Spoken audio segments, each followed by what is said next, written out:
Okay. Good evening. It's 6 o'clock and welcome to the March 4th meeting of the governing body. If you will give your attention to Councilwoman Hiller, Councilwoman Valdivia Alcala. Yeah, we got a new month. Hello, Christina. Give your attention to her who will provide the invocation. Stand as you are able, and then remain standing for the Pledge of Allegiance. Thank you, Mayor. I would just like to read a poem tonight by the American poet Jan Richardson, who is also an ordained Methodist minister. The title of the poem is How the Light Comes. I cannot tell you how it comes. Is that it is more ancient than imagining, that it travels across an astounding expanse to reach us, that it loves searching out what is hidden, what is lost, what is forgotten or in peril or in pain, for tracing the edges of form, for shining forth through the eye, the hand, the heart.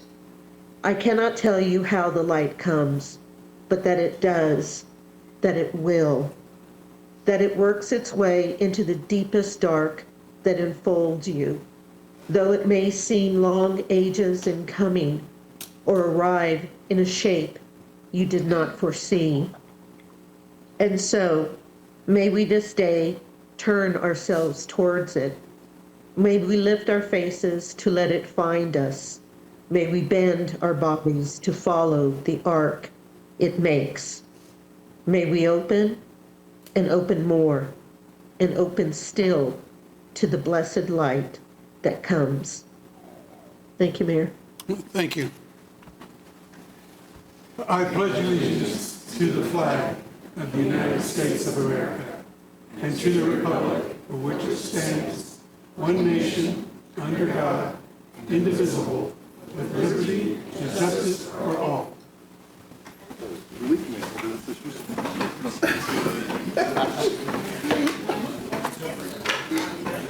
I was going to have some guilt for you. Okay.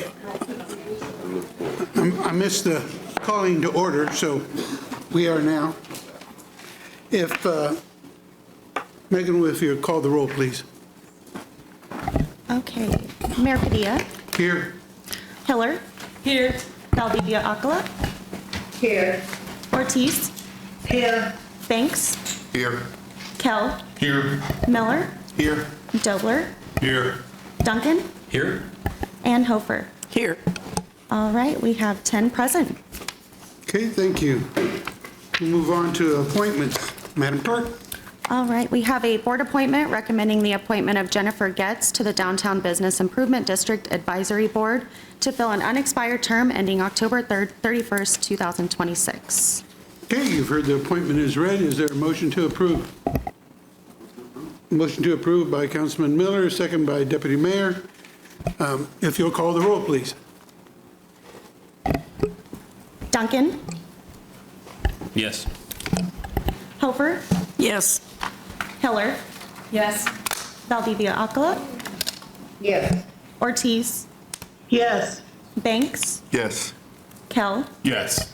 Miller. An excited yes. And Dobler. Yes. All right, we have 9. It carries. Okay. Well, thank you. Jennifer is in the audience. If I ask her to stand so we can recognize you, and thank you for your service.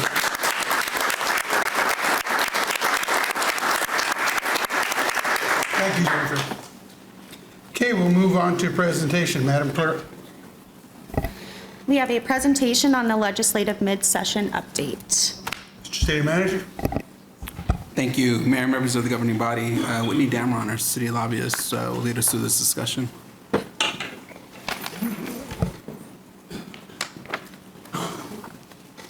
Thank you, Mayor, members of the governing body, and city manager and staff. Whitney Damron, contract lobbyist, City of Topeka. As Amanda will attest to, you've had a busy year. So far, it's not over. We've got a few more weeks to go. Last week, we had a House of Origin deadline, which is kind of the halfway mark of the session.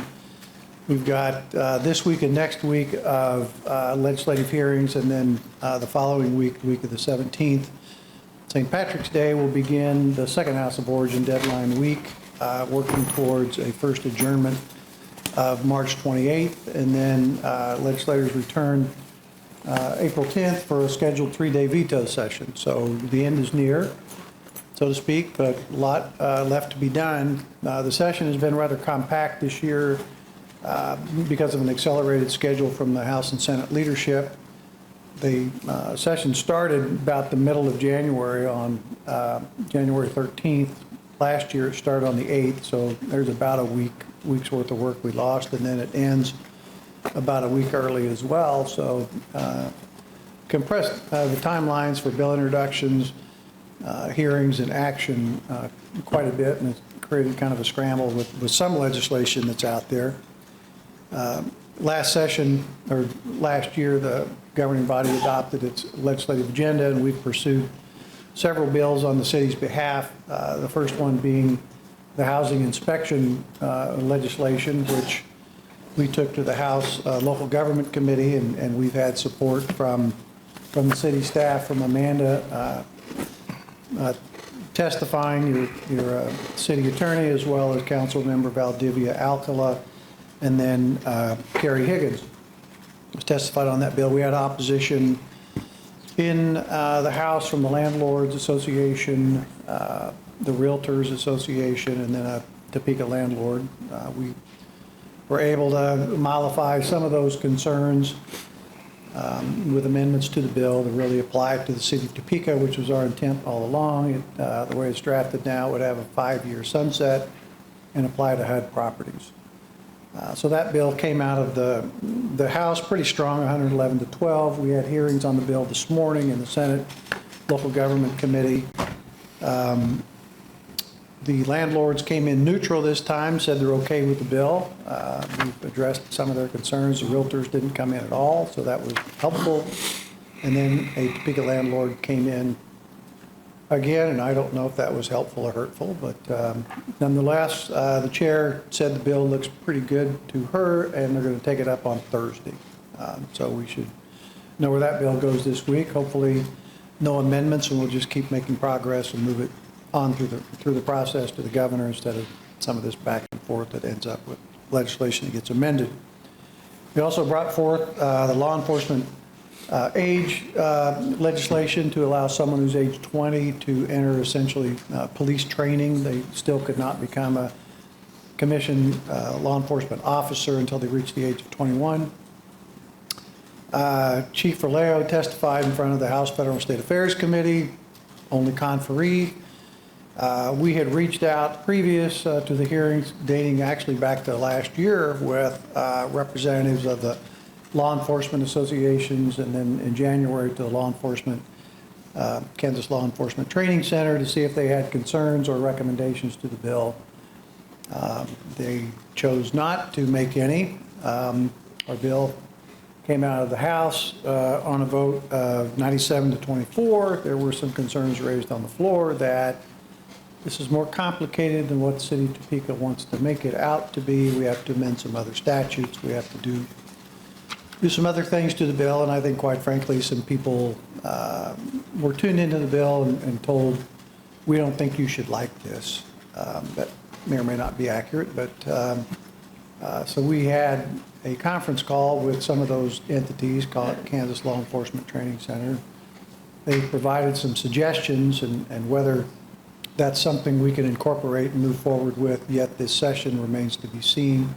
The bill's in Senate Judiciary, and that is a challenging committee to get a hearing and to move things forward sometimes, especially if we have some resistance. And I think if we have resistance from those entities and the law enforcement groups, the bill's a challenge as written until we address those concerns. So that's something Amanda and I are talking about as well. What's occupied a lot of our time for the last probably 10 days was the public funds bill. Bankers from the Kansas Bankers Association, Community Bankers Association, credit unions would like to get greater access to municipal funds. and they would like to get access to those funds at a rate lower than a market rate, which is the way they introduced their bill, that they could access certain funds that would be managed by or at least held by the treasurer's office, state treasurer's office, and could loan those out, and their borrowing rate would be 0.5% lower, essentially, than what the city could obtain on its own for a market, the way the bill is proposed. That would cost the city of Topeka, was estimated $1.7 million a year. So obviously, we didn't like that bill very well. A number of other cities were in the same boat. Amanda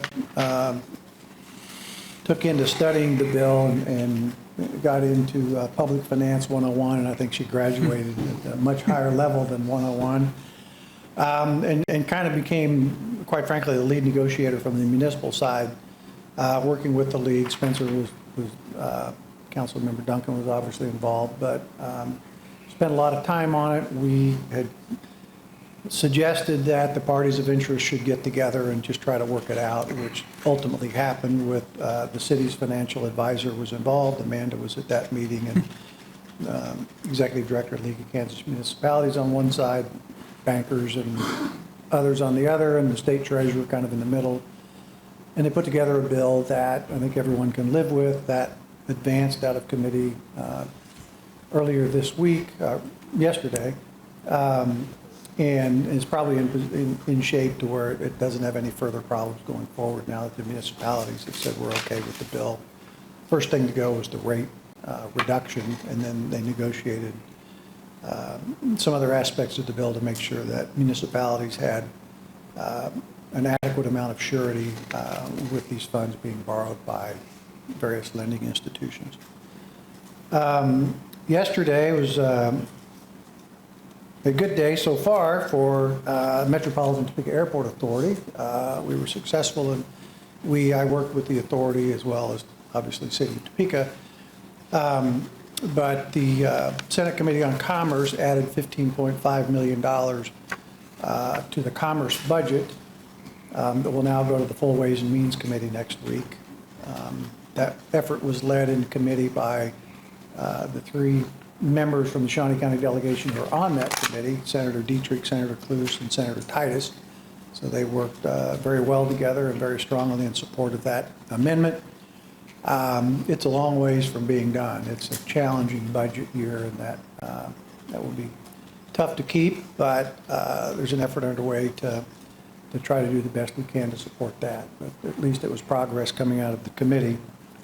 Some of the other bills we've testified on, I think to date we've testified for, against, or neutral, mainly against, probably 20 bills or more. We've tracked 30 bills or more, and we've spent a lot of time in the local government committees, the tax committees, judiciary, and the like. The subjects have included economic development, extraterritorial voting. So if you live outside the city, you could vote in city elections. Doesn't seem like a good idea, but some people like that. Fast track permitting, fees for copies, Heartland Flyer funding, passenger rail service, housing inspection legislation, as mentioned earlier, law enforcement age requirements, low impact home business act, open records, planning and zoning authority in the 3-mile area, reimbursement for right-of-way costs, housing tax credits, and so forth. So lots to dislike, some to like. Again, the end is near. No major damage has been done yet. And we're hopeful on the bills we're working on. I'll be happy to take your questions. Any questions for Mr. Dimmer? Councilman Dobrik. Thank you, Mayor. Whitney, just a curiosity question. The tenure bill for university professors, is that in any way going to impact Washburn University if it passes? I think it's targeted at the Regents institution, so I don't think I say that specifically. I think, that issue was somewhat on life support, and then the chair of judiciary has tried to resurrect it. I think it would be difficult to get to the governor's desk, and even more difficult to get in the statute book. I would Okay. suggest. But, yeah, it made for an interesting hearing. No, I'll Certainly bet. got a lot of people's attention. I'll bet. Thank you. Thanks, Mayor. Council members, Valdivia Alcala. Thank you, Mayor. This is just more a comment. Whitney, I just gotta say, always been kind of dubious of lobbyists, but I was so impressed with you and continue to be impressed with you. And I have really enjoyed working with you and working with additional city staff. You're forthcoming with information, giving us a pulse on where everything is. And I just hope that this is, a sign of things to come with us working more closely together in the future. So I just wanted to say thank you, and thank you to everybody for their continued hard work and going to the legislature this session. Thank you, Mayor. Thank you. Appreciate the comment. Councilwoman Hiller. Thank you, Mayor. Just a quick question on what your sense is on how the Heartland Flyer is doing. It's a challenge to get it funded. I mean, that has just been that challenge of getting the commitment for the funding to move the bill forward. We ran into resistance, certainly in the House. It passed last year in the Senate quite Right. easily and went to the House, and the House refused to take it up until there was more clarity on long-term funding and feasibility for the project, and I haven't seen that change. Okay, I should have clarified for anybody listening, that's the train service that's being proposed that would come through Topeka and end up going through Newton to Texas and connecting us up in ways that train travel used to be. So, thank And you. it becomes kind of a multi-state issue, too, is what the other states are Absolutely. doing, and is everyone kind of being in sync to make something happen? And if Oklahoma doesn't go or Texas doesn't go, then why would we go? It's not necessarily a train to nowhere, but it's a Just wanted to check. challenge. Thank you. Thank you, Mayor.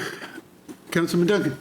Two quick comments, Mayor. I know Whitney and Amanda lead a lot of this, but a lot of times what they'll do, which is the right approach, is drag some of our other employees in and say, hey, I need you to stand up there because they need to hear from you. And if they have questions, you're uniquely qualified to answer them. And so they all kind of know who they are. I don't have the list of their names, but I just they deserve a shout out for showing up, doing it, even if we have to, it's not their favorite thing to do. And sometimes those committees can be rough. They don't care who they are. They're a little meaner desk lobbyists, but they sometimes, so I just want to say thank you to all the other staff members who have been up there so far this session, because it really does make a difference for them to hear from them and not just the same of us anymore. The second thing I just want to comment on, there was an editorial in the Capitol Journal the other day, and it was from somebody who does a think tank on tax policy here in Kansas. And I think it started out with basically the Capitol is being flooded by city and county lobbyists fighting against property tax reform. And I guess what I want the citizens of Topeka to know is, first of all, that is not accurate on any level. In fact, and I'm not just saying this because I'm one of those city lobbyists who does this, but I actually think this legislature will tell you this year that cities, including the city of Topeka, some of the things we put in our legislative agenda are being adopted into some of those bills because of the work we're doing as it relates to property tax. Some of the bills are actually better than they've ever been. There's some that cities can get behind, including Topeka. And so I really just want our citizens to know that the city of Topeka is not fighting against property tax reform at the Capitol. We've been pretty supportive of some of the efforts they're doing, and we will continue to do that. And so that was one of those areas that irked me a little, because it's not the narrative, definitely not the narrative of this city, and I just want everyone to know that. So thank you, Mayor. I appreciate that. And following along the comments from Councilwoman Valdivia Alcala, it's been impressive, I think, for me to see Topeka have a real core team, and that core team includes you, Whitney, city attorney, and certainly Councilman Duncan, who works through the league. I think that it's a respected group up there, and I think they approach a lot of their testimony very tactfully and strategically, as the councilman mentioned, bringing in those staff members and others who can support our efforts. So I think that the city is getting further ahead than it has in the past with regards to setting our legislative agenda, following it, and keeping a core team in place to help to continue to pursue it. And thank you very much for the work that you do, Whitney. Deputy Mayor? Kind of a question for you and also a statement on this. what is the legislature doing right now for when it comes to child predators and sex trafficking? Because right now it seems like we turn on the news every single day and there's local stories happening every single day, and it's getting very frustrating. I'm sorry, I'm a little worked up, and it's not directed at you, sir. It's this subject has me very worked up, and I believe as a city, we need to start taking the forefront on this to make it part of our agenda, to then get the other cities involved in this, because we need to start cracking down on this. And I've worked at a prison. I've seen what kind of treatment people get. I've seen what kind of sentences people get for 10 years of child predators. They get 2 years for doing it for 10 years. So we as a city, I think we need to get behind this as being one of the lead cities in being the capital city to really push an agenda, because you look at WIW, KSNT, whatever, the last 3-4 days, there's been articles on this lately, and I honestly think we need to really start pushing this if the state's not doing anything about it. I would say that's not an issue that I've been involved with. I'm happy to take a look, quite frankly, of what might be in this year and what's happening. I haven't read anything that's kind of risen to that level of being something that's been in the news. I know historically, going back to Attorney General Derek Schmidt, they were involved with human trafficking and had some legislation passed on that. And so there have been changes to increasing enforcement for human trafficking laws in the last 5-6 years that have come up. But I can't tell you of anything right now that's going on. There may be. I think we need to, as a city, we need to start working that for next year's agenda and put that on there, because it slaps on the wrists for a lot of these people, and it's damaging a lot. It damages a lot of people that are around it, and not just the direct victim, but everyone around it. And it makes a lot of trust issues for people. Sure. And creates a lot of long-term aftermath problems.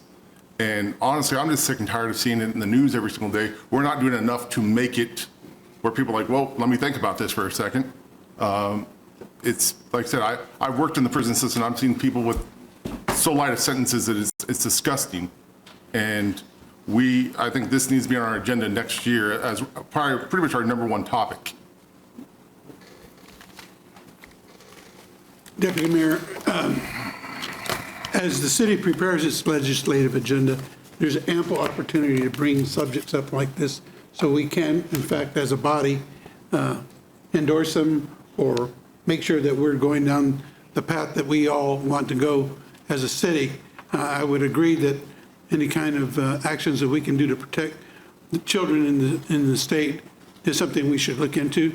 But we'll have plenty of time, and keep that thought in your mind. And when the appropriate time comes around and we're able to build our agenda, then we'll do so. So Engaging the Shawnee County District Attorney and the Association of District Attorneys, Prosecutors, and the like would be part of that process, because they would be the ones who would probably come in with the expertise and know-how on prosecution history and so forth. Okay. Nothing further for Whitney? Thank you again for your work, Whitney. Thank you for Appreciate the opportunity. Have a good night. it. Okay, we have another presentation. Madam Clerk? We have the presentation on the 2025 strategic goals and priorities. Mr. City Manager? Thank you, Mayor, members of the governing body. In this presentation, we'll be discussing 10 strategic goals that the city teams will be focused on in FY 2025. These goals were developed based upon priorities that I've heard from several members of the governing body, as well as the public. The list that is before you this evening has been vetted with the governing body, as well as with our department directors. Feedback from the department directors led to additional departmental goals underneath the 7 focus areas that we'll be discussing this evening. Please note that this is not an exhaustive list of everything that we'll be working on this year. These are just going to be main focal points that we will be working on over the next 9 months. With that, I'm going to turn this over to Amaya Carpenter, who is interning with us from Washburn University, and Emily Velasquez, who's interning with us through K-State's Public Administration, Master's of Public Administration program. With that, ladies. Hello, everyone. Like City Manager said, over the past couple of weeks, we've been gathering information, and these are the 7 focus areas that everyone has identified. So the first one is quality of life, and the first goal with that is to strengthen code compliance team and the inspection process. The second one is to streamline and improve the customer service experience through a consolidated 311 call center. Other departmental goals are the 311 call center, the C-Clicks Fix, and the SMS texting service with the community engagement and policing departments. To implement a new AVL system with a forward-facing public interface from Public Works, and to support legislation that increases inspections of residential properties that receive public funding with the legal department. The next one is inclusive communities, and the first goal is to establish a Department of Inclusive Communities and determine program goals. And with that, planning for inclusive communities to lead the National Night Out in 2025. Other goals is to strengthen community partnerships to foster inclusivity and engagement with the police department and community engagement department. Thirdly, we have housing and economic development. The first goal is to activate the Affordable Housing Trust Fund and economic development funds. The second is to sell Hotel Topeka. The third is to develop a digital kiosk program. And other goals are to pursue opportunities to grow the tax base and review the city's current rehabilitation, social service, and financial housing programs for optimal effectiveness. And those are both from the Planning and Development Department.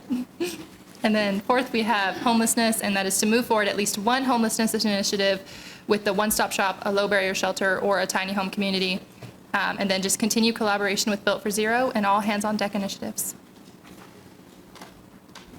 Continuing would be the budget. It would be to develop a sustainable budget for fiscal year 2026 and beyond. This would include evaluate options to increase revenue to strengthen the city's long-term financial position and to evaluate costs of services with key department heads. Next would be public safety. Within public safety, the goals are to develop a violent crime reduction plan with a public engagement component. Other goals would be strengthen external law enforcement partnerships with the police department, form partnerships with research institutions to enhance policing practices and address public safety challenges, and the Empower Her program, which is a self-defense course being offered to the community and high schools across the city, which this is within the police department and inclusive communities. To continue is strengthen the partnership with Vallejo to advance our mental health court and collaborate with county and state probation to better utilize resources within the municipal court, convert to digital ticketing within the municipal court, and continue to certify additional personnel to the ALS level, thereby increasing ALS delivery across a larger area of the city within the fire department. Next is infrastructure, to continue delivery of annual CIP projects and maintain infrastructure. Enhance stakeholder and community communication of annual CIP programs within public works and communications, and continue delivery of new fire apparatus through CIP to improve fleet reliability and reduce maintenance and repair costs within the fire department. And this concludes our presentation. We'll be happy to answer any questions you might have. Okay. Any questions on the presentation that was just made? Anyone online? Don't see any. Okay, now I see you. Councilwoman Valdivia-Acala. Thank you. I think that this is, and it's my bad for not saying something earlier, but I think that this is, a good first start when looking at the strategic goals. I think with the empowerment that you're going to be doing with Her Empowerment, you're stating that that is a self-defense program for women. Is that correct? Yes, ma'am, that's correct. Okay. My suggestion too, because I think that's a fantastic idea, I think that we should also consider including something in there that talks with young men and college-age men and high school men, whether that be with, understanding communication skills, restorative justice issues, anger management, all of those things, because we know that how the levels of violence continue to be perpetrated upon women and children, most often at the hands of males. Thank you, Mayor. City Manager. If I could just respond to that. most of these things, actually all of these things that we're doing are going to be done within the FY 2025 budget. So that type of program, Councilwoman, I think that we could probably evaluate for future inclusion. But again, we're really working to within the budget that we have established for this year. Thank you, ma'am. Thank you, sir. Councilman Dobler. Thank you, Mayor. Overall, I like it. It's a lot of stuff. And whether delivering the CIP program is a strategic goal or just something we do every day as part of our work, I think we could talk more about that. I have a little bit of concern. On one hand, we're talking about developing a sustainable budget. On the other hand, we're talking about establishing a whole new department. I don't know what Department of Inclusive Communities means. I don't know what that looks like. Seems like if it's necessary, it could be an office within an existing department. You know, I mean, that's bureaucracy. Once you start establishing departments, then it's department heads and second tier management folks, and right now we just can't afford much of that. So we have to be very careful what exactly we do with that. My only comment, I know we'll discuss it during budget time as well. Thank you, Mayor. City Manager. Thank you, Mayor. If I could just address that. So the thought behind this, and we can get more into the details, is to really combine our existing DEI efforts along with our community engagement department. And by doing this, we'd actually eliminate one of the executive positions. So definitely look forward to those discussions. But as noted in here, I kind of need to get that going, especially if we're going to have that team taking on the National Night Out events. So I just wanted to give that extra context. Thank you, Mayor. Thank you, Councilman. Further questions on the presentation? I'm encouraged to see that we're still have on our list that activating the Affordable Housing Trust Fund, and then also picking up this, I hopefully, the speed on how we can establish that one-stop shop as well for the homelessness. So I'm glad we keep that on there and have picked at least one or two to really focus on and get them moved forward. Any further questions? Thank you both for your presentation. Okay, on the agenda, item number 4, Madam Clerk. Item 4A, we have the minutes of the regular meeting of February 11th, 2025, and February 18th, 2025, and there are no applications. Okay. For the consent agenda, is there a motion to approve? Motion to approve by Councilman Dobler. Second by Councilman Miller. If you call the roll, please. All right, Councilmember Hofer, Yes. Mayor Padilla, Yes. Hiller, Yes. Valdivia Akla, Yes. Ortiz, Yes. Banks, Yes. Kell, Yes. Miller, Yes. Dobler, Yes. and Duncan. Yes. Okay, we have 10 yes, the motion carries.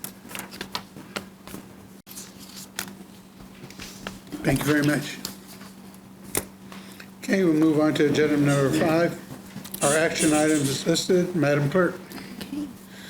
A is a resolution introduced by the Public Infrastructure Committee comprised of Councilmembers Sylvia Ortiz, David Banks, and Neil Dobler, amending the 2023 to 2032 CIP and the 2023 to 2025 CIB to revise the 5 funding allocations for project number 121019 for the 2023 Bridge and Maintenance Program. Mr. City Manager. Thank you, Mayor, members of the governing body. Steve Drawn, our Public Works Director, will lead us to this item. Hey, Steve. Good evening, Mr. Mayor, Governing Board.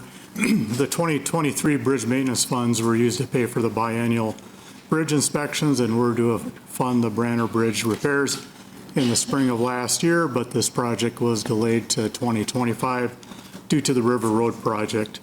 We're looking for your permission to amend the CIP to use those dollars to do a project this year. Okay. Any questions for Steve? Motion? Move approval. Okay. Move to approve by Councilman Dobler, second by Deputy Mayor. If you'll call the roll, please. Mayor Padilla, Yes. Heller, Yes. Valdivia Akla, Yes. Ortiz, Yes. Banks, Yes. Kell, Yes. Miller, Yes. Dobler, Yes. Duncan, Yes. and Hofer. Yes. Okay, we have 10 yes, the motion carries. Thank you. We move to action item 5B. Madam Clerk? B is a resolution introduced by the Public Infrastructure Committee comprised of council members Sylvia Ortiz, David Banks, and Neil Dobler, recommending approval of project number 121019, Phase 4, for repairs to the Branner Street Trafficway Bridge. City Manager. Thank you. Mayor, members of the governing body, Steve Groen, our Public Works Director, will lead us through this item. Steve? This is to do some bridge repairs to the Branner Bridge Trafficway. It's doing some concrete roadway panel replacements also. We will be having a public open house on March 17th from 6:30 to 7:30 p.m. at the Oakland Community Center to discuss this project with the public. We're looking for your approval to commence with this project. Any questions for Steve? Mayor? Councilwoman Valdivia Akla? Thank you. I just wanted to say thanks to the PWI committee for pushing all of this through, because definitely Branner Bridge is in need of some TLC. So there's no other comments. I would move to approve. Okay. Motion to approve, is there a second? Second by Councilman Banks. If you'll call the roll, please. Heller, Yes. Valdivia Akla, Yes. Ortiz, Yes. Banks, Yes. Kell, Yes. Miller, Yes. Dobler, Yes. Duncan, Yes. Hofer, Yes. and Mayor Padilla. Yes. We have 10 yes, the motion carries. Thank you. Councilwoman Hiller? Just a quick comment, a heads up to council members. This got discussed the other day in the Paul Quincy Viaduct meetings. Understand that this bridge, it got delayed, it had to be. It's going to be done this summer at the same time as the Topeka Boulevard Bridge is out.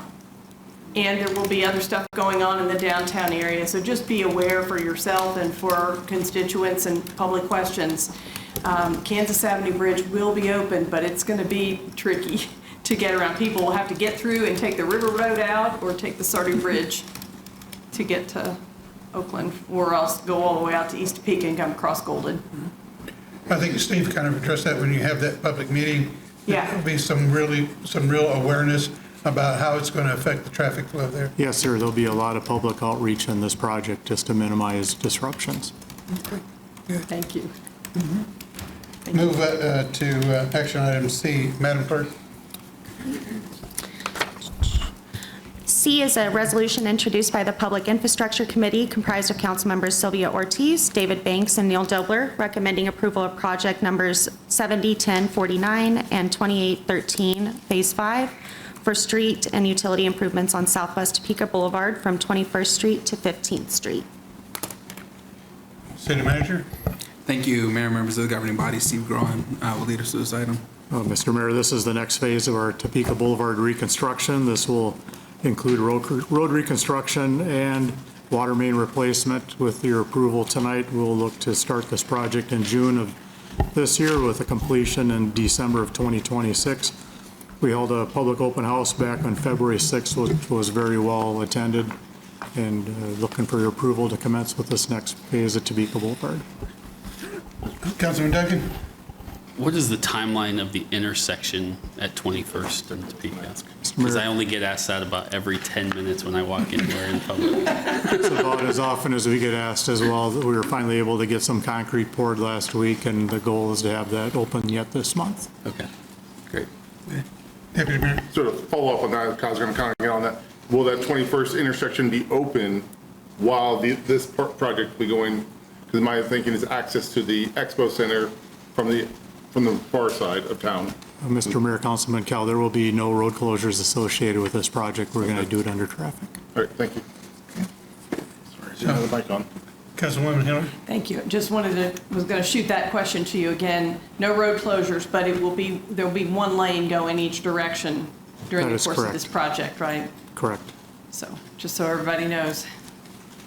Thank you. Is there a motion to approve? Motion to approve by Councilman Banks, second by Deputy Mayor. If you'll call the roll, please. Councilmember Valdivia Aquila, Yes. Ortiz, Yes. Banks, Yes. Kell, Yes. Miller, Yes. Dobler, Yes. Duncan, Yes. Hofer, Yes. Mayor Padilla, Yes. and Hiller. Yes. We have 10 yes, the motion carries. Okay, thank you. Move to action item D, Madam Clerk. D is a resolution introduced by the Public Infrastructure Committee comprised of Councilmembers Sylvia Ortiz, David Banks, and Neil Dobler, recommending approval of project numbers 841098, Phase 4, 501106, Phase 10, and 121022, Phase 1, for street and utility improvements on Southeast 6th Avenue from Golden Avenue to Rice Road. Okay. City Manager, Thank you, Mayor, members of the governing body. Steve Branner, Public Works Director, will lead us through this item. Steve. Mr. Mayor, this will be a mill and overlay with some full-depth patching, storm sewer repairs, and also some repairs to the bridge over Deer Creek. With your approval tonight, we'd be looking at starting this project in June of this year and completing in December of 2026.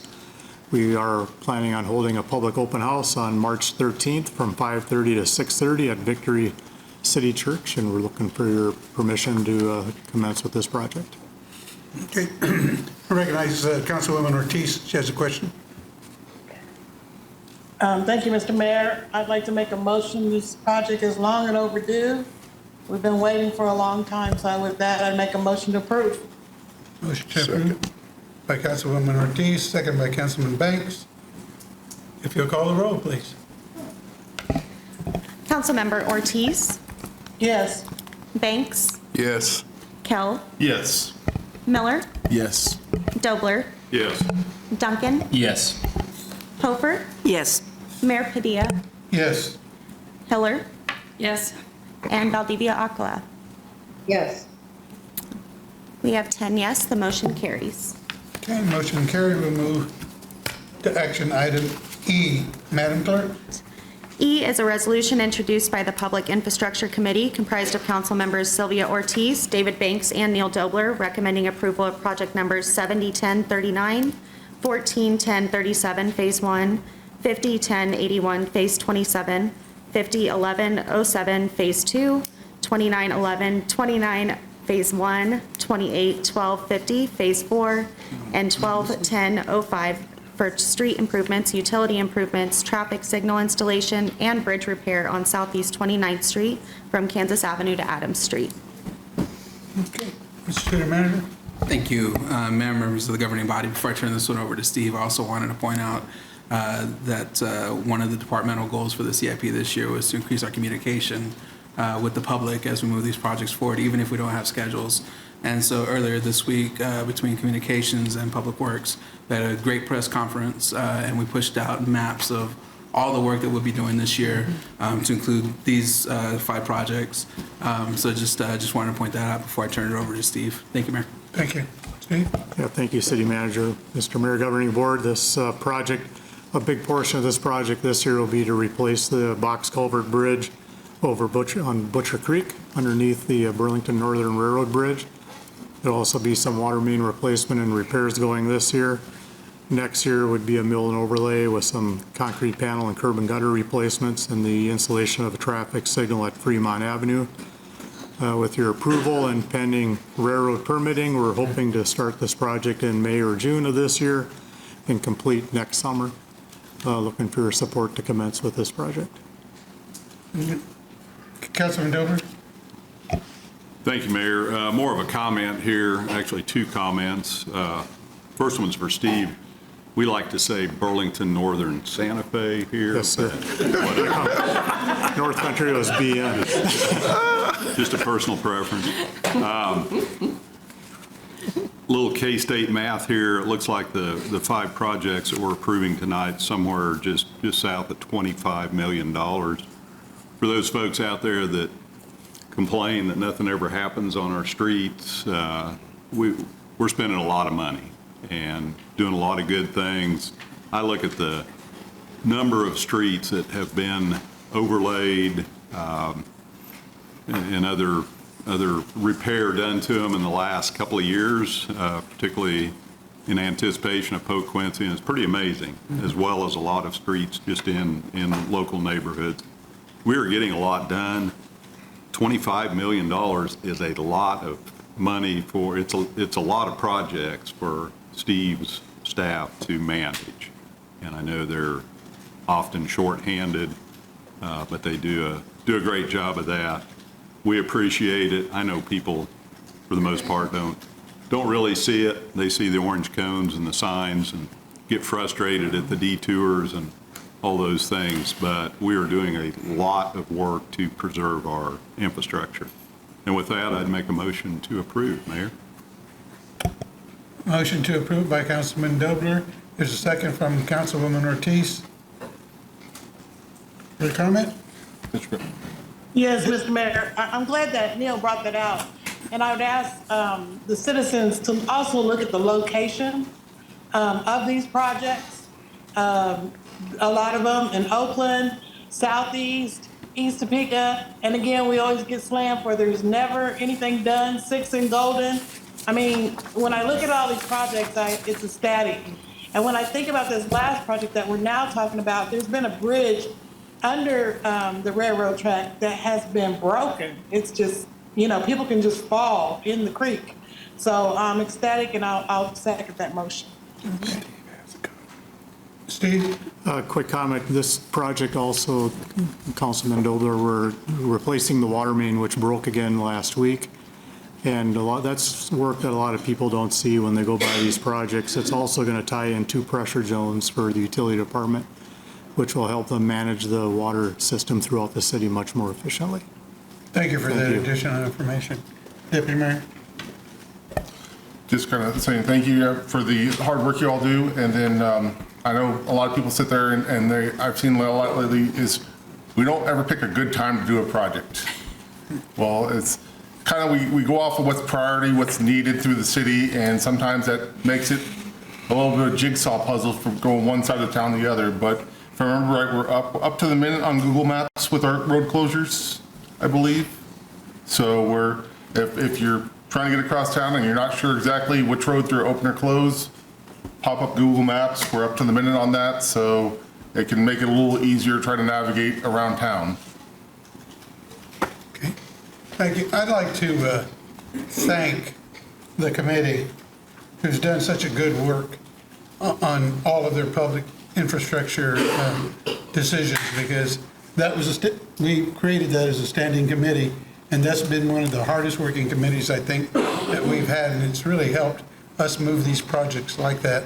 And having the committee members, Councilwoman Ortiz, Councilman Banks, and Councilman Dobler, work these things in committee so that when they come to us, they're ready for us to vote on. So it's appreciated. So we have a motion and a second to approve. So again, if you call the roll. Councilmember Banks? Yes. Kell? Yes.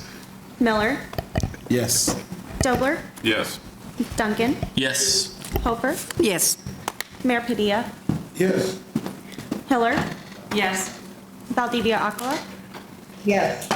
And Ortiz? Yes. Okay, we have 10 yes, the motion carries. Thank you. It's all good work. Thank you very much. Okay, we'll move on to non-action items. We do have someone signed up to speak on this particular topic. If the clerk will read first. Yep. Okay, A is a discussion regarding the 2025 Topeka Dreams Neighborhood Improvement Initiatives Program awardees funding recommendations. Okay. Mr. City Manager? Well, we can go ahead and visit. There's no action going to be taken. Yes, sir. Thank you, Mayor, members of the governing body. Bianca Burnett, our Senior Community Engagement Coordinator, will lead us through this item. Okay, Bianca? All right. Good evening, governing body members and Mayor. Thank you for having me this evening. Here to present the Topeka Dreams Neighborhood Investment Partnership program. This is a collaboration between the City of Topeka and local neighborhood improvement associations, better known as our NIAs. The goal of this program is to improve neighborhood infrastructure, housing, and the overall quality of life for our residents.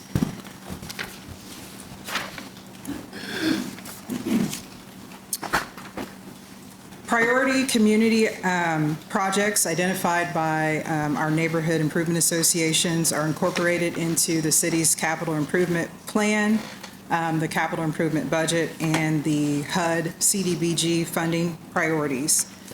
These projects go through 3 stages of planning, design, and completion.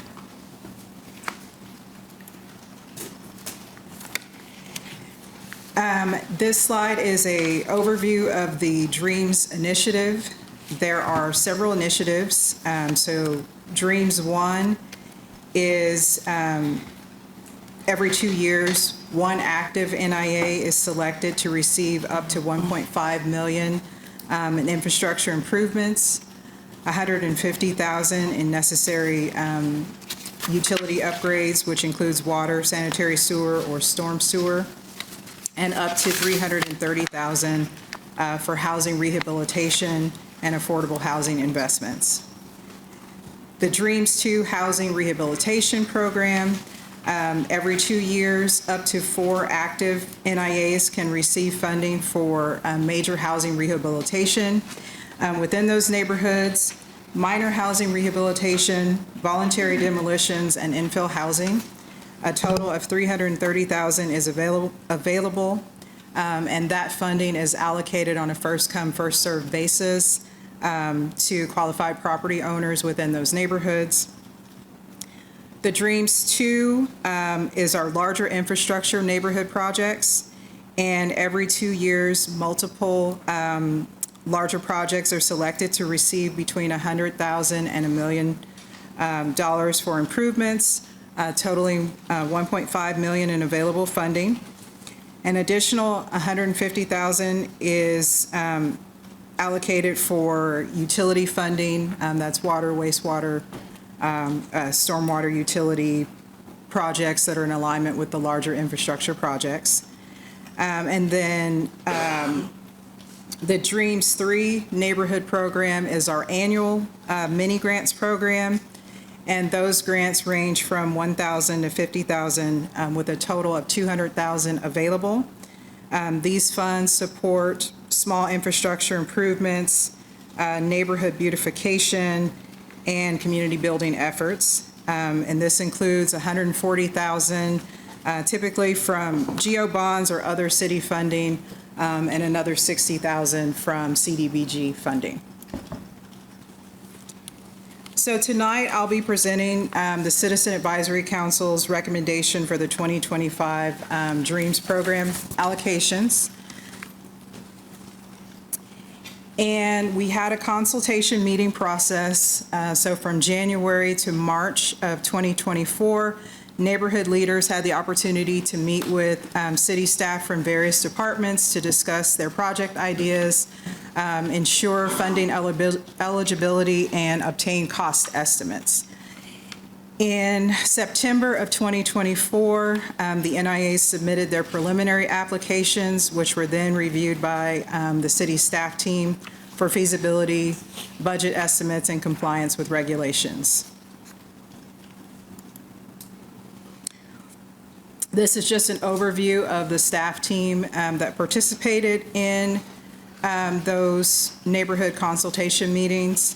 The team included city staff with specialized knowledge in infrastructure, community needs, and public projects. Each team member contributed project-specific requirements and eligibility criteria based on their area of expertise. Between September 13th and October 11th, NIAs submitted their applications. These applications were then again reviewed by city staff. And then from October 19th through February 5th of this year, eligible CAC or Citizen Advisory Council members reviewed and scored those applications. And on February 5th, the Citizen Advisory Council voted on the final funding recommendations for City Council consideration.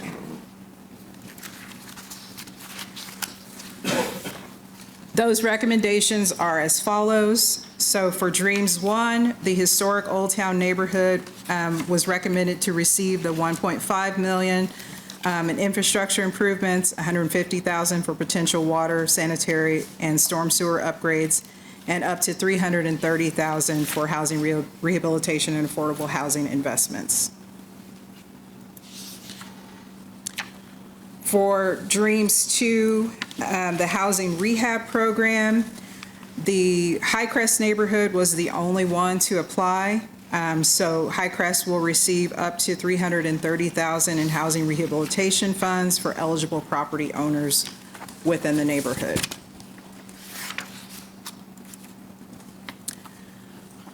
For the Dreams 2 major projects, basically during the February 5th Citizen Advisory Council meeting, the CAC reviewed $2.4 million in requested funding and was tasked with reducing those recommendations to the $1.5 million available. They proposed two options for the governing body's consideration. So option 1, this option provides funds for sidewalk projects in Highcrest, Historic Holiday Park, and North Topeka West, contingent upon property owner consent. Full funding is also recommended for an East Topeka North Street project and Valley Park's Shunga Drive Mill and Overlay project. It is important to note that the Dreams program is a neighborhood-driven initiative, and securing property owner consent is required for projects on property that is not owned by the city. This includes sidewalk projects where the city does not have public right-of-way, and it's crucial to obtain consent from residents for projects that impact their properties to ensure that they're informed and supportive of the neighborhood initiatives. So that is option 1. Option 2, if the sidewalk projects are not approved, funding will be directed to the East Topeka North Street project, as mentioned, and the 3 Street Valley Park projects. A third option has been proposed by the Historic Holiday Park NIA, and that would be to waive the requirement for obtaining signatures from impacted property owners for sidewalk projects based on the argument that these improvements enhance community progress and safety and should therefore be considered public improvements. I would like to note that for the 3 neighborhoods who submitted applications for sidewalks, Historic Holiday Park is a sidewalk replacement project, and those sidewalks are in the public right-of-way. The Public Works Department has clarified that property owner consent is only required for replacement of brick sidewalks, as the city will be replacing, when they replace sidewalks, they replace with concrete. For the North Topeka West project that is in consideration, Public Works has determined that new sidewalk could be installed in public right-of-way. Additionally, permanent public easements may need to be acquired in front of 1 private property on Fillmore and 1 on Gordon. These assessments would be made during the design process. So that is basically when that would be determined as to if those public easements would be needed. For the Highcrest project, there are several locations where permanent public easement will need to be acquired to install new sidewalks. The Citizen Advisory Council voted to approve option 1 contingent on City Council approval. If option 1 is not approved, option 2 will serve as the alternative recommendation. Additionally, option 1 may be revised by the governing body to include option 3. However, as noted, it is important to note that the property owner consent for easements will still be required where the city does not have public right-of-way, as well as for projects where brick sidewalks would need to be replaced.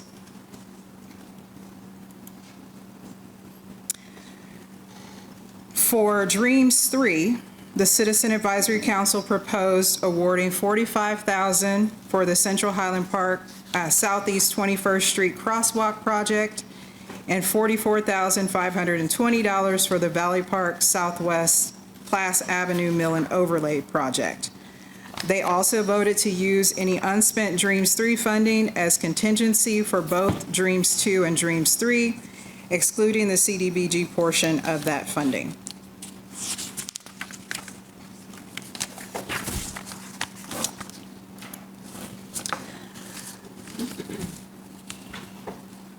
This slide outlines the tentative timeline and funding schedule for each of the Dreams program initiatives starting in 2025. So Dreams 1, 2025 is the planning year. So funding would actually begin in 2026 with design and final completion of the projects expected in 2028. For the Dreams 2 housing rehab, funding would begin in 2026 and continue until funds are exhausted or there are no more eligible property applicants. And the Dreams 2 major improvement projects funding would begin with design in 2025 and final completion expected by no later than 2027. Dreams 3 mini grants program funding will begin in 2025 and continue through completion in 2026. In summary, the proposed funding recommendations are as follows. Dreams 1, Historic Old Town, would receive up to $1.5 million in infrastructure, $150,000 in utility infrastructure, and $330,000 for housing. Dreams 2 housing rehab, Highcrest, will receive up to $330,000 for housing rehabilitation. Dreams 2, there are 2 funding options for your consideration and final approval, along with a third option to fund option 1 without requiring preliminary property owner consent for the sidewalk projects. However, consent will still be required in cases where the city does not have public right-of-way or for the replacement of brick sidewalks with concrete. Dreams 3, funding for Central Highland Park and Valley Park projects with any unspent funds designated as contingency for both Dreams 2 and Dreams 3. In conclusion, I want to thank you for your time and consideration of the recommendations presented here this evening. I now yield the floor for any questions. Any questions for Bianca, Deputy Mayor? How do you go about getting consent for those sidewalks?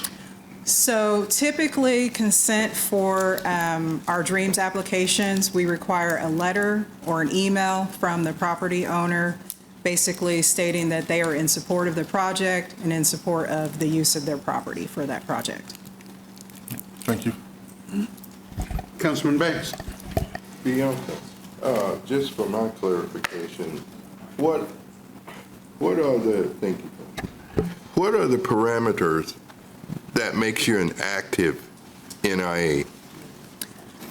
So active NIAs, basically they have NIA officers, so president, typically. They may have a vice president, a secretary, or a treasurer, although those are not necessarily requirements.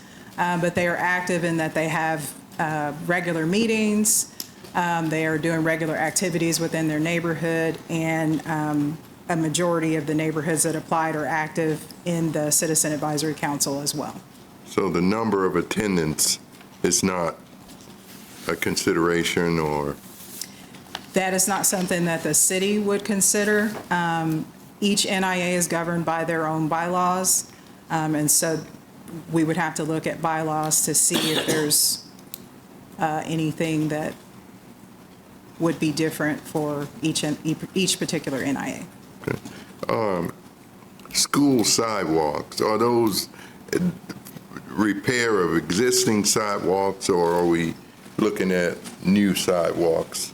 So for the Highcrest school sidewalk project, that would be installation of new sidewalks. There are currently no sidewalks in that area. Okay. Thank you, Bianca. You're welcome. Thank you, Mr. Mayor. Councilwoman Hiller? Thank you, Mayor. I think we'll maybe hear a little more from our conferee as well.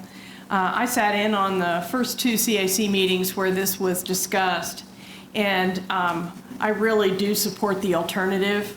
When we do cross-town sidewalks, like where we're doing them on major street projects now, whether it's on Wanamaker or 12th Street or wherever, we just do them. You know, they get installed in the public right-of-way, and the city does appropriate notices, but we do move forward, and I would hate to have, if there's a difficulty of a neighborhood person getting hold of somebody who owns property in these proposed areas, I would not want that to hold back the projects that they proposed and that certainly are worthy. In the case of the neighborhoods that are wanting to replace sidewalks, I do support Holiday Park's request. My understanding is that in that neighborhood, the problem is you've got some ghost property owners that people weren't able to reach, yet for the safety of a sidewalk that goes all the way from end to end of a block, to have them all repaired or replaced is important. I appreciate the protection of the brick sidewalks. Other than that, when you think about it, if a property owner said that they didn't want you to do their sidewalk replacement, the reason they're asking to do it is because it's non-compliant, it's broken up, it's not ADA compliant anyway, at which point that property would be eligible to get turned in through See-Click Fix, have the city engineering department come out, write it up, and tell them they have to fix it, and go through an enforcement process. It's a way better deal for that property owner to participate in the process, and frankly, if they really don't want to and don't want to repair it themselves in their own way, they're just going to be subject to the city enforcement anyway. So it's a shame to go through all that extra roundabout. So I will be supporting the waiver on option 3. And I have one other comment, if I may, about the housing funds. Certainly, I'm sure Highcrest can use all the rehab money in the coming year for properties in the Highcrest neighborhood. But often the neighborhoods are not able, with the guidelines that we have, if you put a whole $330,000 in one neighborhood in 1 year, it's difficult to find that many homeowners who are ready that particular year to step forward and okay having the city's help.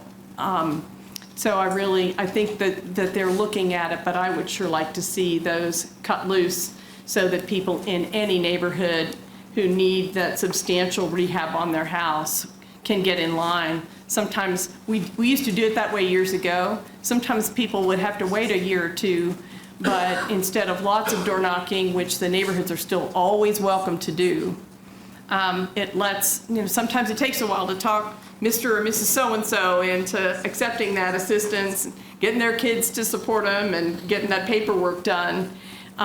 So for future, not for this year, but for future, I'd like us to consider opening that program up.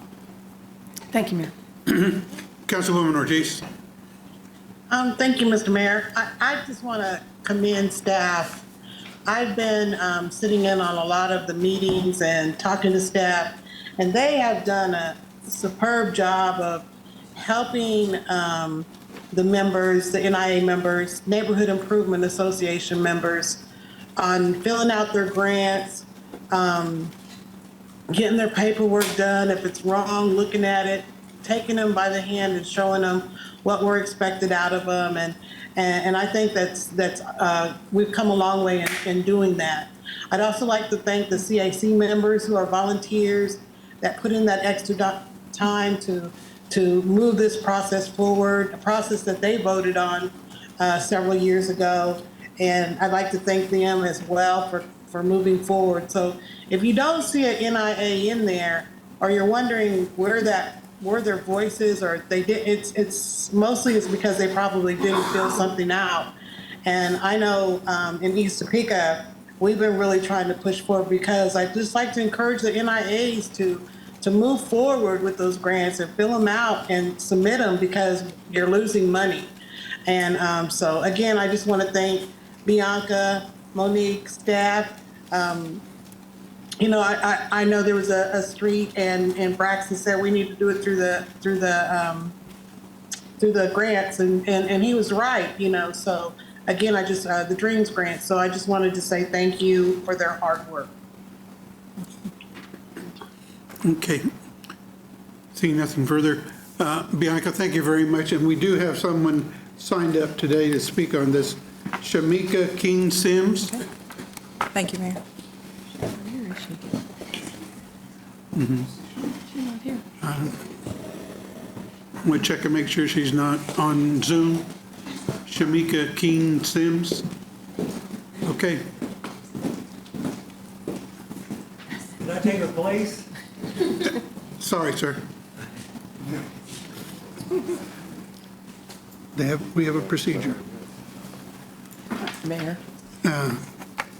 Councilwoman Hiller. I just want to point out that our volunteer to speak is the author of the letter from Historic Holiday Park NIA requesting option 3. Okay. So they're here if anybody has any questions of Holiday Park. Thank you. Okay, we'll move on to a non-action item 6B. Madam Clerk. B is a discussion regarding exempting certain requirements in KSA 41710 concerning distances of retail liquor stores in relation to schools, colleges, or churches. City Manager. Thank you, Mayor, members of the governing body. Amanda Stanley, our city attorney, lead us through this item. Hi, thank you, Mr. City Manager. So here today before you is something you don't get very often. This is a request to waive the requirements that a liquor store not be present within 200 feet of the school. Generally, these go to the Alcohol Beverage Control Unit. This time they flagged it and sent it back and said, hey, FYI, the City Council has a mechanism in state law that you can waive this restriction if it's in particular areas of our city, which ABC designated this area as part of the commercial core. It's considered a commercial core for them. Since you guys have not done this, and as long as any staff can remember in the clerk's office, we didn't know what your opinion would be, so we brought it before you. And today you have the owner here, Mr. Butler, and his attorney of University Liquor to explain why they are asking for this ordinance. Thank you. Hi, I'm Ron Schneider, Mr. Butler's lawyer. And the city attorney aptly described it. He wanted to put in a liquor store in the location where University Flowers used to be, close to Washburn. He went and started the process, and then the ABC flagged it. Oh, sorry. He went and ABC flagged it and said you're within 200 feet of a school. You know, you have to go to the city council and see if they'd be willing to grant you an exemption or a waiver to the distance requirement. And then I went and worked with Mr. Mullen and Mr. Hall, and that's how then we got on the agenda and before you. Basically what Mr. Butler wants is just simply to have a small liquor store and have a business in what's a growing, prosperous area. I mean, with the Casey's coming in across the street and the existing businesses in the neighborhood. Sir, would you like to speak? Yeah, pretty much sums it up. We're just looking to thrive in that neighborhood, and you know, I think we're just a few feet short of the 200-foot rule, and it's just you know, we want to, like I said, grow in that community. That all the new stores, new businesses that are going in, Casey's and stuff, that's just across the street from us, and I think it'd be a great place to start a business at. So we've began the process, and we're actually almost remodeled now. And so we've been working on it all year this year. As soon as the building was vacant, started remodeling it, and it's going to look great. It's going to be a nice place. So hopefully, you know, everything moves forward. And the zoning is already C2, which allows for a liquor store. And historically, that area has had businesses, and it's kind of a point of commerce. Any questions, Deputy Mayor? So you mentioned the cases going in. To your knowledge, are they going to be able to sell alcohol across the street? Casey's should have beer products. I don't think they have liquor or alcohol other than beer. Because I just look at that, it's almost closer to Landon than it is Washburn. And any child can walk into a gas station like that. Right. The liquor store is more, you know, your you can kick a teenager out right off the bat. Sure. So Right. It's, Yeah. ID is required for every purchase with us, so. So that's, I look at that aspect of things is a little bit where you're that close and one aspect is, Yeah. so. Yeah. All right, thank you. Yes, sir. Councilman Duncan? Thank you. To that end, part of the reason there won't be an issue with Casey's is they'll have it's a silly Kansas liquor law. They'll have a C&B license. They'll actually get to sell up to 6%, but C&B licenses don't apply to this law. I'm not going to have an issue with this for a couple of reasons. There's a restaurant right across the street from Washburn that has liquor licenses. There's 2 of them, actually. There's another liquor store on the other corner that may or may not, it's probably grandfathered in, but may or may not already be 200 feet. Yeah. Casey's is going to have a C&B license. If this was an elementary school, middle school, or high school, this would be an easy no for me, but this is a college in an area that it already has liquor license around it. But that, to your C&B question, different licenses have different requirements. And so. Yes, sir. Councilman Miller?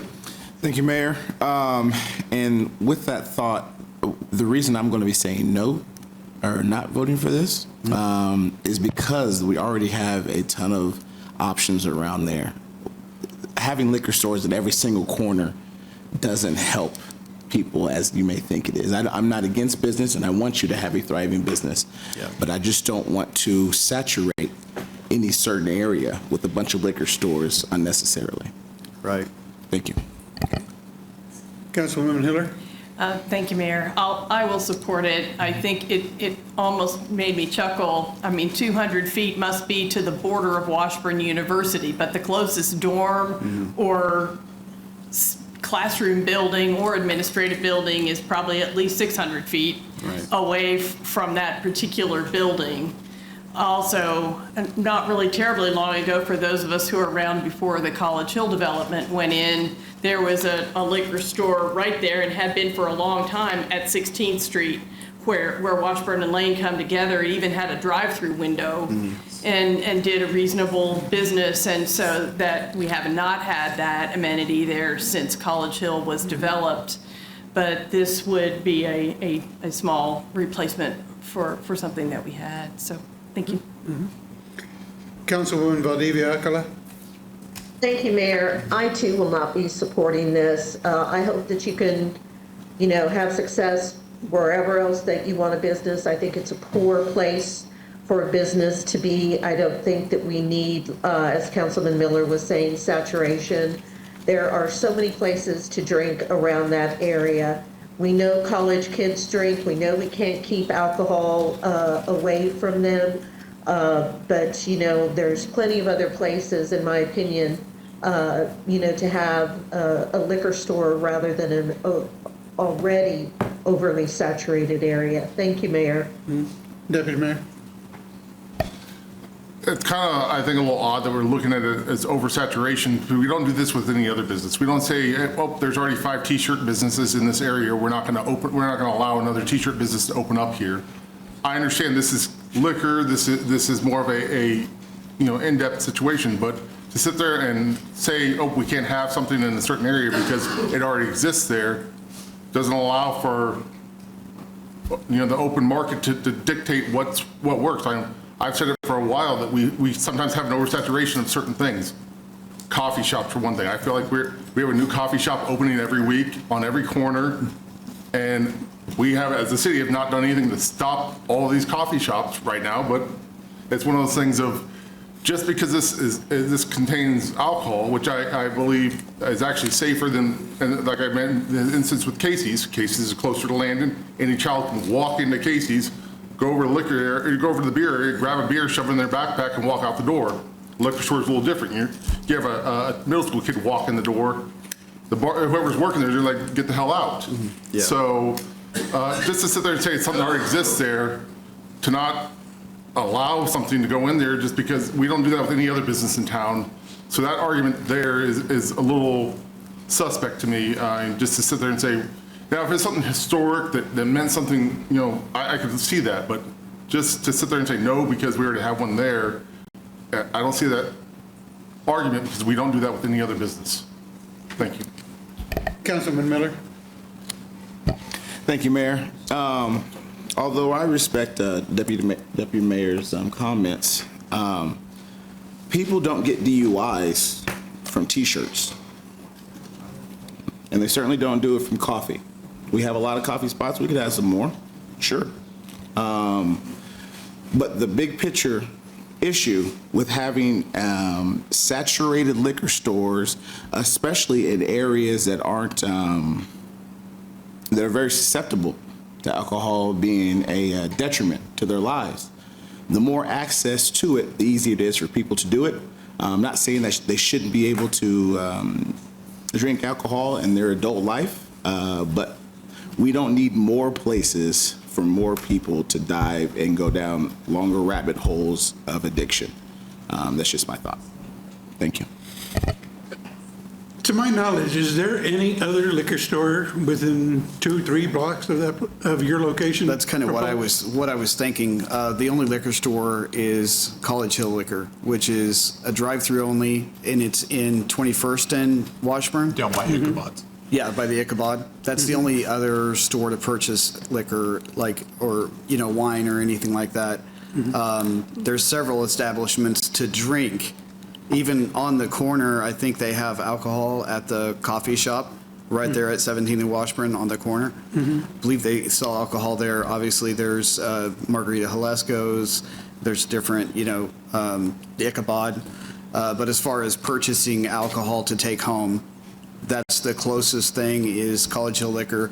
The next closest thing is out off at Gage. Also 12th Street, there's a small liquor store on 12th Street off of Washburn. That there's nothing else in the area at all.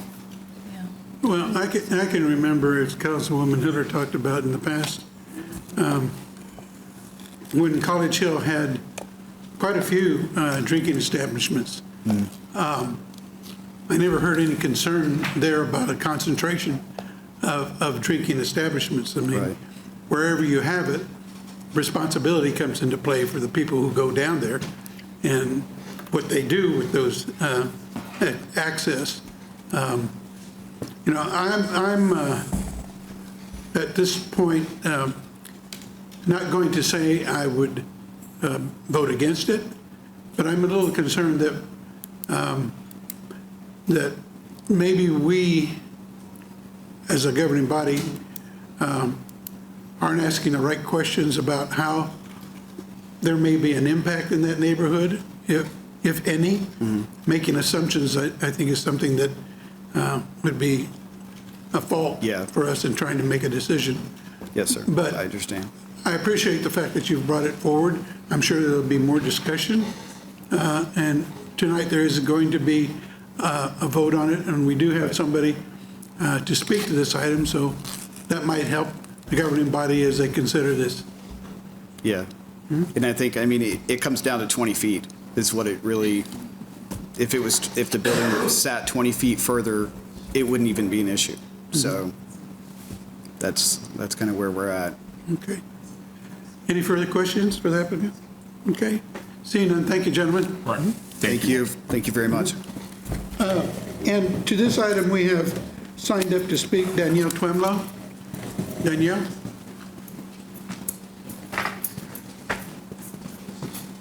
Thank you. I appreciate the opportunity to express some concerns today about this development and explain why such an addition may not serve the best interests of our community. So why is this important? According to Kansas Health Matters, one of our leading entities that compiles health data from across the state, studies have shown that neighborhoods with a high density of alcohol outlets are associated with higher rates of violence, regardless of other community characteristics such as poverty and age of residents. High alcohol outlet density has been shown to be related to increased rates of drinking and driving, motor vehicle related, pedestrian injuries, and child abuse and neglect. In addition, liquor store sales frequently sell food, other goods that are unhealthy and expensive. Setting rules that mandate minimum distances between alcohol outlets limit the number of new licenses in areas that already have a high number of outlets, and closing down outlets that repeatedly violate liquor laws can help control and reduce liquor store density. So the quote as to why we look at this, why is this even a data point, right? So under our kind of deep analysis of community health data over the last year in conjunction with the CDC and the National Association of City and County Health Officials, This statement was reiterated in key strategic planning efforts. One task that our Community-Inspired Violence Intervention Coalition was given was to identify policies, ordinances, and regulations that harm violence reduction strategies and ones that are helpful to violence reduction strategies. One of them was a alcohol density ordinance, which we do not have. We're seeing the consequences with not having these mandates in place.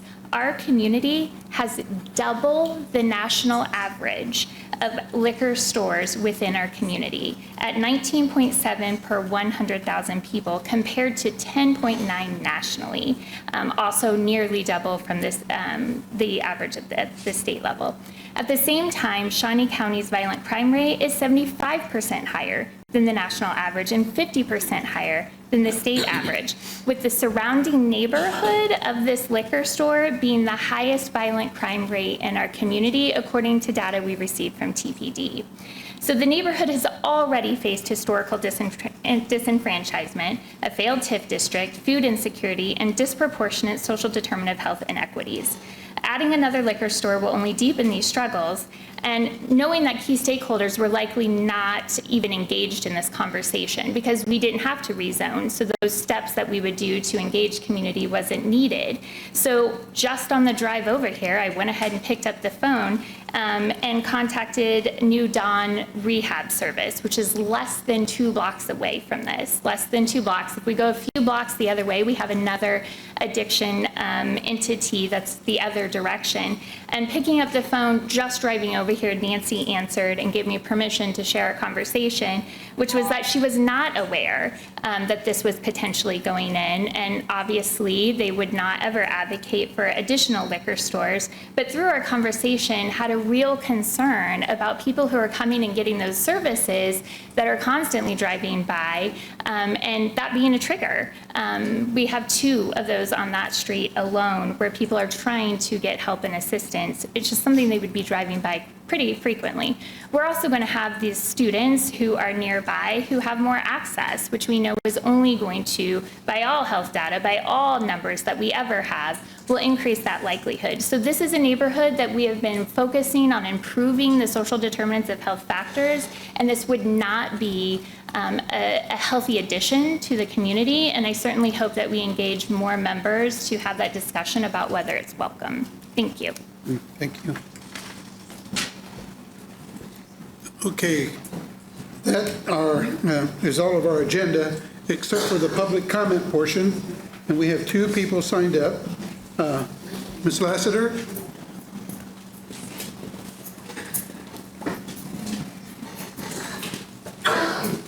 Yes, sir. Good evening, everybody. I don't have a very good voice, but the little voice I have, I'm going to try to use it. Bless you tonight. And if my people, which are called by my name, would humble themselves, pray, seek God's face, and seek wise counsel, then we can hear from heaven, because I believe God will speak. But thank you again for another opportunity. Thank you for what's been shared. Social services, SYNC, and various other groups that are helping with our public safety are relevant and important. But tonight I want to specifically talk about our discrimination lawsuits that's taken place in this city. As I've read several articles, I read the one online. I was real concerned about the 3 female officers who filed a suit in, I believe, 2023, and it was on a sexism crime, discrimination with the police department. Taxpayers' dollars were used to fight that. And then taxpayers' dollars were used again to review what those attorneys had already filed. And anytime I'm wrong or I make a mistake, I have no problem with you saying to me, Ms. Master, that's incorrect information. I'll walk it back through again. And then the third one is that the officer who was removed from the $500,000 settlement of 2 of those officers, she has now filed a retaliation lawsuit against our city. And our city attorney has allowed attorneys to represent at 3 levels. Every level, our taxpayers' dollars have been paid for these lawsuits. To 2023, almost over $1 million, because all the legal fees were not included. And then now we're embarking upon 2024, where we're getting retaliation lawsuits and some others that are also listed. and they're going to be about $1 million. And that's $2 million was us having budget crunch, budget cut. I believe our attorney may be well-meaning, but recently she has filed an unnecessary protection order against an attorney and the mother of the child of Lowry, in the Lowry case, because it took them 2 years. They ingratiated her, they pursued it, and yet and still, she said, well, sue us. I thought, with such arrogance, you are telling someone they should sue you? Well, our city does not need another lawsuit. However, that forced this mother into a civil suit, which she will proceed with. So, I believe, public believes, we're coming with a public statement and a public alert that we would like to see the sanctions rescinded. We believe that that was a scheme, and it was to deflect the public from the true, real issue of a young man who was murdered and killed by police officers. Just that simple. At some point, it seems that we should have some mediators, we should have some negotiators, we should have some intercessors, somebody that would step up and say, these are discrimination lawsuits. Why? We know that sexism and racism are Siamese twins. And this is getting to be really hideous for the city of Topeka to have so many discrimination suits. Now, once again, I want to go back, and I'll probably run out of a minute, but I'll go back in a minute. As an administrator, I was told I was excited about being an administrator. And then I was told, but you're there to clean up. You are here to clean up in this city what is harming and damaging our community. Now, those persons that were in my building, love them dearly. They were excellent academicians, and many of them were very professional people, but they did not fit the population of our school. So I had to make a decision, and the entire administration had to make a decision, and that is to retire. I was told to have some persons retire. Can I have 2 minutes or 1 minute? Well, you got a minute anyway. We got a late start. I got a good, thank you very much. It won't take me that long. We were told to retire. Go to some folks and say, you probably need to retire. Your day is up for working with this group of people. Or resign legitimately, knowing that you've made some very poor decisions, or be fired. So I think that our city attorney, with all of the accolades and have been given, in this case with so many damaging lawsuits, is costing us too much money. And it's damaging to our city and our community. And to me, and to others, and many others, there is a concern because we've been given treacherous decisions that are being made by the city attorney and unwise legal advice. So the recent sanctions that have been pursued with a protective order was out of order. Ms. Lassiter, you were given the extra time because the clerk didn't start the clock when you started. So I was given extra time. How much time would you want? I don't need anything but a minute. And I just felt, I don't. Okay, motion to allow another minute and second. Another minute, a second is fine. All those in favor say aye. Aye. Any opposed? Okay, go ahead, Ms. An insult and injury to our community. And something needs to be done. The protective order needs to be removed because it was an unnecessary attack that appeared to be retaliation because these people pursued for 2 years just to get the truth. The video is the truth. Bless you. Thank you. Okay, the second person we have signed up is Cynthia O'Neill.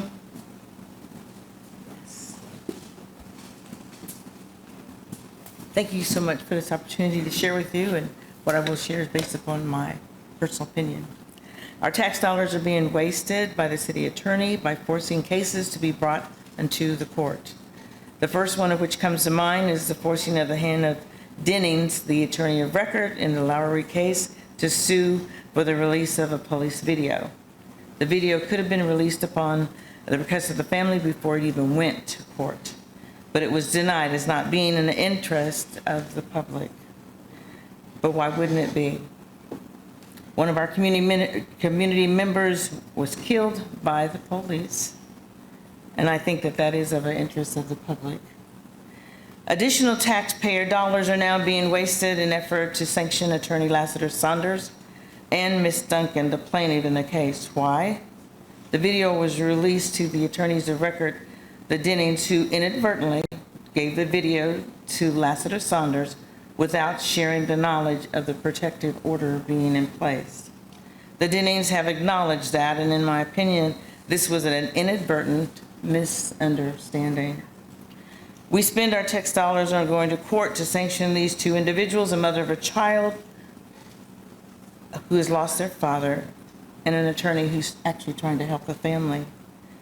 Is the city attorney retaliating because it was not her desire to have the video released? That sounds personal to me in nature and not a legal matter. Our tax dollars should not be spent on what appears to be a personal vendetta. Tax dollars should be saved. Tax dollars could have been saved had the video been released when it was initially requested. The city manager, to my understanding, had the discretion and the authority to release it, but refused to. I am told at the advice of the city attorney. Why? Did she not want it released? The real victim is actually deceased. A man with only a wrench in his hand was shot 34 times by the police. The video reveals that. Had the video been released when requested as a public record, all of the taxpayer dollars that have been spent on petitions, filings, motions, etc., could have been put to a much more beneficial use for the public. Let's just say repair the potholes, which has really tore my car up. And to train the police how to deal with and engage in a mental health crisis so that a life would not have to be lost. Did the city attorney share with you the declarations of Attorney Lassiter Saunders and of plaintiff Ms. Duncan and the response so that you could actually know what happened? I implore you, city council members, to individually review that information to see how your tax dollars are being wasted in court. My time may have maybe You still have a minute or so? Okay. You have a city attorney who has caused the city of Topeka to spend our tax dollars on efforts which appears to be retaliation. Additional taxpayer dollars need not be wasted on sanctioning Attorney Saunders and plaintiff Ms. Duncan, especially since none of the protected content was actually released, to my understanding. There was no malice on the part of Attorney Lassiter Saunders nor Ms. Duncan. Did the city attorney tell you that the judges issued an order on February 25th asking the defendant, the city, to let the court know what they want to do in regard to the sanctions, considering the fact that an explanation has been provided? We, taxpayers, are requesting that you the actual governing body, which you are, the city council, to do the right thing by withdrawing the sanctions. We also request that you look into the dismissal of the city attorney who wasted taxpayer money in what appeared to be efforts of retaliation or vendetta.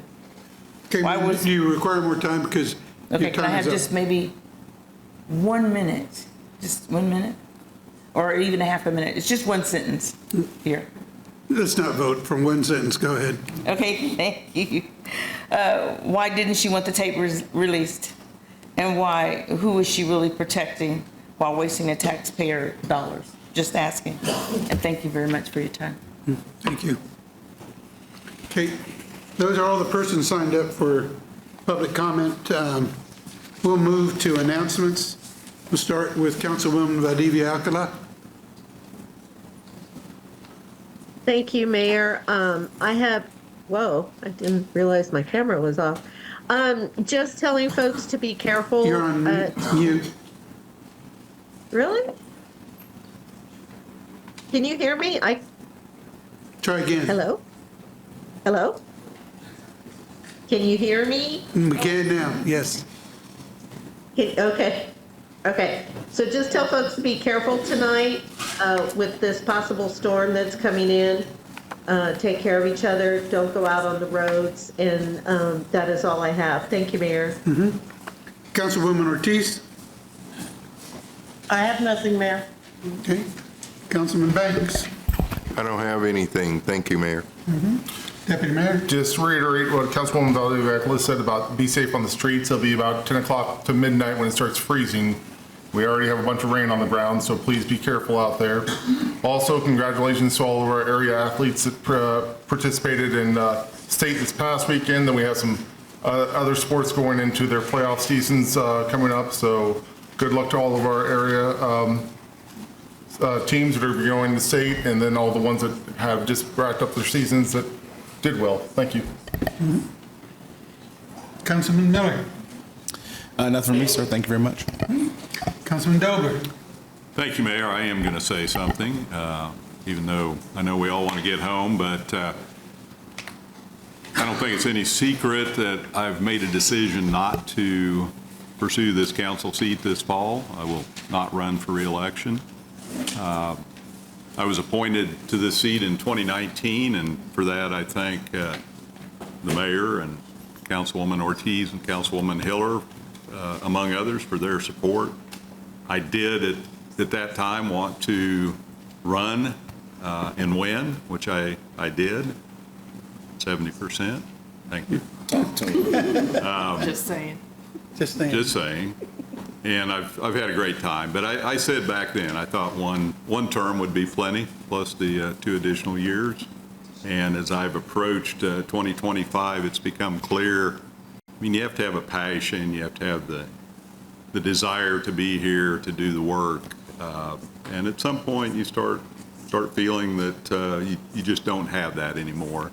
And that's where I am. So I've got 10 months, try to do as much good as I can in that 10-month period of time. I've made a commitment to the city manager to work hard on the budget and hopefully help craft something that is sustainable. There's a few things I'd like to see completed by the end of my term, and I'll work hard on those. I would like to, at least by December, if possible, be able to show up to a council meeting and not look at 15 storage containers taking up the parking around City Hall. So I hope that project is completed by that time. And I'll have more to say as it gets nearer to the end of this term. So thank you very much, Mayor. Thank you, Councilman. And I won't go into a whole lot of detail, but before we move on to the next council person, I just want to thank you for being a very good member of this council and a very good friend to the city of Topeka. And we're going to work you hard for the next 10 months.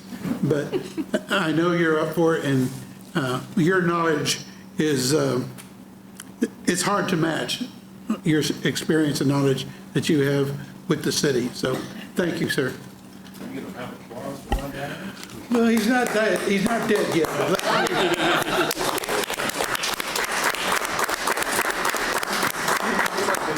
You kind of get that. When I made my announcement, it was like, well, where's he going? Well, nowhere for 10 months. I mean, it's not like we're dying. We're just moving on to the next phase of our life. Councilman Duncan. Nothing, Mayor. Thank you.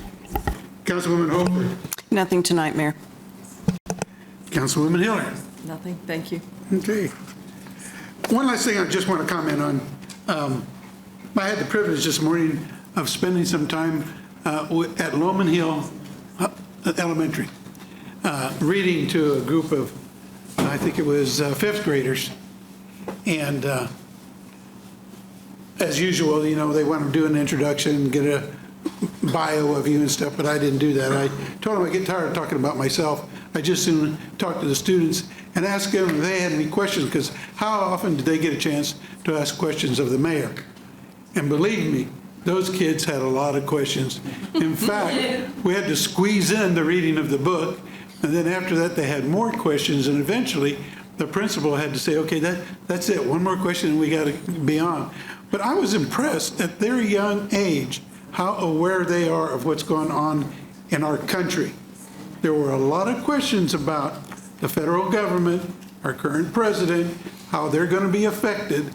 So these kids are paying attention. I bring this up because I want parents to know the schools are doing a good job of keeping in touch with their kids. And we need the parents to support their kids.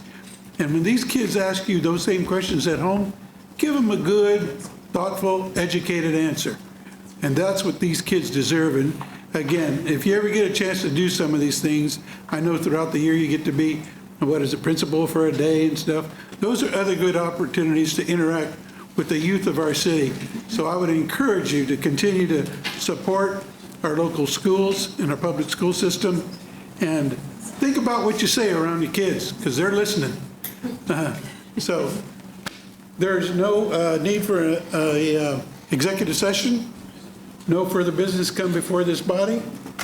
We are adjourned.